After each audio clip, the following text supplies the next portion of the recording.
What is up, Hexicans and Pulsinators? Today I'm going to be talking about comparison in the value, and this is all speculation, of course, because no one has a crystal ball, but a lot of people are wondering Ethereum Hex and Pulse Hex. Will they be the same price? Right, it's the same Hex smart contract on two different networks, but there's some differences between Ethereum and Pulse Chain, so how will that affect Hex on each network? All right, I'll get to that towards the end of the video. Some general updates, some stuff I found off Twitter that was interesting. Good tweet from Gerardo here. If you guys are Hexicans on Twitter, link is in the video description below. I'd love to engage with you guys on Twitter. Give me a follow. Hex has been mirroring Bitcoin for years and at 2 times the speed. Here he shows graph of early Bitcoin days. Looks very similar to the graph of Hex, right? Up and to the right. A great graphic from his website looking at Hex. There's a lot going on here, but I just want you to focus on the purple and white lines. That's the white line is the Hex T share price. Purple line is Hex. And you can see besides, this is BNB right here. This is Shiba. So Shiba had a crazy surge, right? One person turned like $600 into $6 billion in Shiba. It's kind of a microcosm of the whole meme crypto space, but I don't really want to include Shiba, even though it did outperform pretty much everything in the first year. However, if you see Ethereum is this green line and Bitcoin is the blue line, and Bitcoin and Ethereum are really who we want to compare Hex to, because these are the tried and true products that have had longevity in the space. If you look at the top 10 cryptocurrencies from 10 years ago, from 5 years ago, 2017, and 9 years ago, 2013, when there were those two big bull markets, a lot of those top coins are not here today. And 5-10 years from now, a lot of the top 10 cryptos right now won't be around. Only things with true product market fit, in this case Ethereum, and Hex has a lot of market fit. And you can see Hex is outperforming everything else. It's similar to where Bitcoin and Ethereum were at this point, but just keep in mind, dips are in the game, and zoom out, look at what Hex has done, and compare it to Bitcoin and Ethereum, and I think you should see some good stuff. The last thing, look at how many, shout out to Optimus Kevtron, look how many transactions we've completed on the testnet, right? There's still a few more things to finish up, but 1 billion transactions, average speed 3.4 seconds, wallet addresses 125 million, not sure if that's accurate. And if you guys understand what is meant by block indexing, I'm not an expert on the blockchain, never claimed to be. I'm curious, comment below, what does this mean, blocks indexed, and what happens at 100% is what he's asking. Does that mean that when the blocks become fully indexed, that we'll have faster speeds? I'm not sure. Comment below if you guys know a little bit more about this stuff, but the testnet is working flawlessly. And compare this average block time to something like Ethereum, it's a lot slower. Ethereum's a lot faster than Bitcoin, but Pulsechain's going to blow Ethereum speeds and Ethereum fees out of the water. And now I want to play 2 clips from RH himself that I found a lot of value in. His live streams can be very, very long, so I just found a few little details, little gems that I want to share with you. If you guys haven't already, hit the like button. Only reason I know about Hex is because the YouTube recommended Hex videos to me through the algorithm, so I'm grateful for the algorithm for recommending Hex to me, and by hitting that like button, you're getting this out to other people. Is liquidity provider, you want a lot of volume but no price movement, because then you don't have impermanent loss. Or I guess if, you could say if both things raise in price, that's okay too. But when one thing raises in price versus the other thing, as a market maker, as a liquidity provider, you sell the thing that went up and you end up losing. But if you imagine bridging in your ERC20s to the network and pairing them with the free PRC20 copies, now your impermanent loss, after the market figures out like a reasonable ratio, it's very likely to be less than like crypto versus dollar.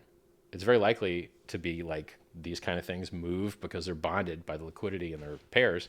It's called Hart's Law. If you want to Google it, I invented it. It's why all the prices in crypto go up and down at the same time. And pay attention to this, Hart's Law. It's what Richard discovered through his creation of Hex. And it's why cryptos go up or down together a lot of the time, and why Hex can somewhat be a hedge on a lot of these other cryptos. It's all about the liquidity. And this is one of the coolest innovations, I think, in the Hex product. It's not because there's some genius like fund making that happen. It's actually a side effect of the liquidity in pairs between two different coins bonding their prices together. So if you can exchange one Bitcoin for one Ethereum and Bitcoin goes up versus the dollar, Ethereum also goes up versus the dollar because you can just swap your Ethereum for Bitcoin because there's liquidity in the trading pair. And then if one goes down, they both go down because now where you could have swapped it for something, now you can't swap it for something that was more valuable. So it's pretty, I liked that particular discovery of market analysis enough to stick my name on it. That's how happy I'm about it. And then I'm going to fast forward here Hello there. to the next How's it question. going? Richard, my question would be, what are the things which are missing before the actual fork, the actual launch? So his question is, what are the things that are missing for Pulsechain to launch? Oh, well, I mean, the automated market maker price fixer bot that tries to repair all the market caps to make up for the 1.2x dilution of the Ethereum guys, that currently runs against like V2 things and V2 forks on Uniswap. So for instance, Uniswap itself, version 2, and SushiSwap. It would be nice if it ran against V3. So I'd kind of like to see it run against V3 before mainnet. If it doesn't, fine. Some ARB guys will just make some free money. But if you don't have to give the ARB guys free money, then, or extra free money, then it would be nice to see the the AMM price fixer bot repair the V3 prices as well. And the sacrifice balances still aren't where I want them to be. When you have 150,000 sacrifices from 150,000 unique addresses that you want to give free credit, you really want that free credit to be right. And a lot of people are stupid and sacrifice things they shouldn't.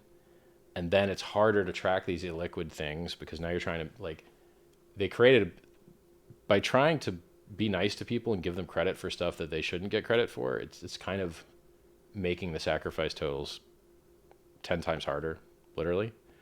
So basically sacrifice totals, AMM bot are the two things that are, if we knock them out.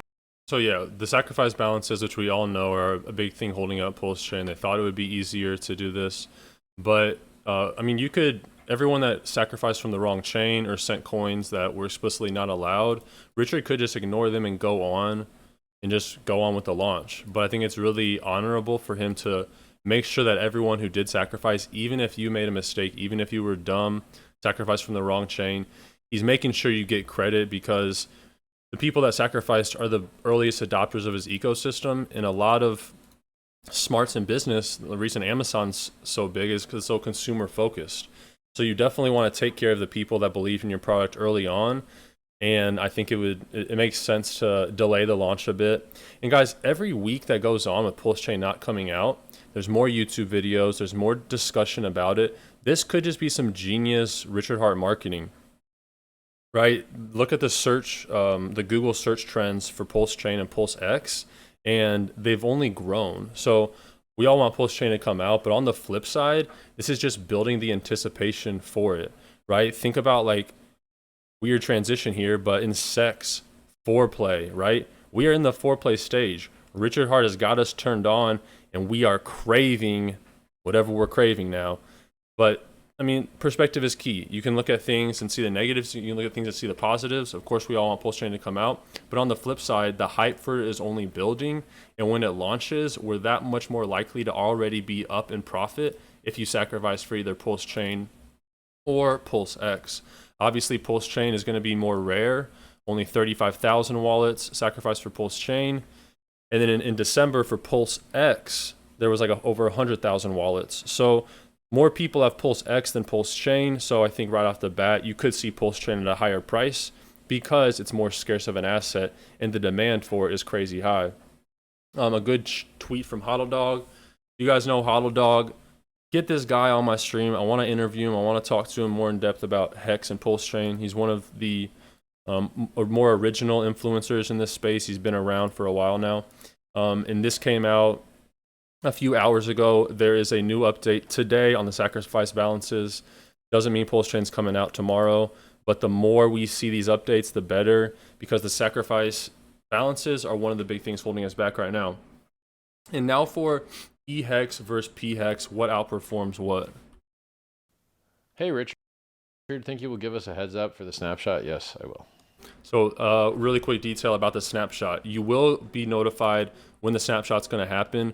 Could be 24 hours, it could be a week before. I do think it'll be a short amount of time because Richard has said before, and what I mean by snapshot is for the airdrop. It's going to take a picture of every Ethereum wallet and whatever tokens you have, you're going to get copies of that. That's what the snapshot is. Now, if Richard announced the snapshot date far in advance, that would give people an opportunity to manipulate the markets potentially, and Richard wants to minimize that market manipulation. So he's not going to give us a lot of time in advance. Personally, I'm already holding the coins that I want to get copies of on Pulsechain, and I wouldn't wait until the snapshot's announced because maybe you're not active on Twitter that day, you miss it, that'd be horrible. So I think HEX is a really great token to hold for the snapshot. And back to the original question, eHEX or pHEX? I had a caller on my last live stream, and if you're watching the video, I'll be live at 10 a.m. an hour from now. Doing live call-ins if you have any questions about HEX or Pulsechain. But someone asked the question last live call-in show, won't pHEX be more valuable than eHEX? Even though they're the same smart contract, pHEX will be able to be staked for pennies compared to on Ethereum, the fees are way higher. And for that reason, this caller was thinking pHEX could be more valuable. And here's what Richard has to say on that question. Do I think HEX will be more stable than eHEX in 10 years? I don't know. I think HEX on Pulsechain is going to beat HEX on the Ethereum chain because the fees are lower and people hate getting beat up with fees. But we'll see. And it's that simple. Why would people choose to use Ethereum HEX? Even though there's $14 billion locked on Ethereum HEX, average stake length on Ethereum is over 6 years. So there's a lot of value on Ethereum HEX. But for new users, people that just want to put $500 or $100 or $50 in, Ethereum's not usable. So for that reason, these low fees, Pulsechain HEX could be more valuable in 5 to 10 years. Like Richard said, no one knows. We're all just speculating, but it would make sense, right? You can use Pulsechain HEX a lot easier than you can on Ethereum HEX. Now, maybe in the future when Ethereum is more usable, those values could average out, but you could see in the short term a higher valuation for pHEX than eHEX. And a reminder, before the snapshot, if you're holding Ethereum HEX, you're going to get a copy of that as pHEX. So there's never really been a better time to get HEX. I'm just a YouTuber, you know, don't buy something just because I'm talking about it. But look at the price as well, down 75%, and you're about to get a copy of it. Never really been a better time than now. But let me know, do you think eHEX will outperform pHEX? Do you think they'll reach parity and just be the same values? Or do you see pHEX outperforming eHEX? Thanks for watching, guys. Come to the live stream in an hour. And if you're still watching the video, comment baloney below. When you watch the full video, I always say a keyword at the end. In this case, it's baloney. And whoever comments it, that means you watch the full video. It really helps the channel out. I appreciate you for watching the full video. God bless you all. Have a great start to your weeks. And until next time, my friends.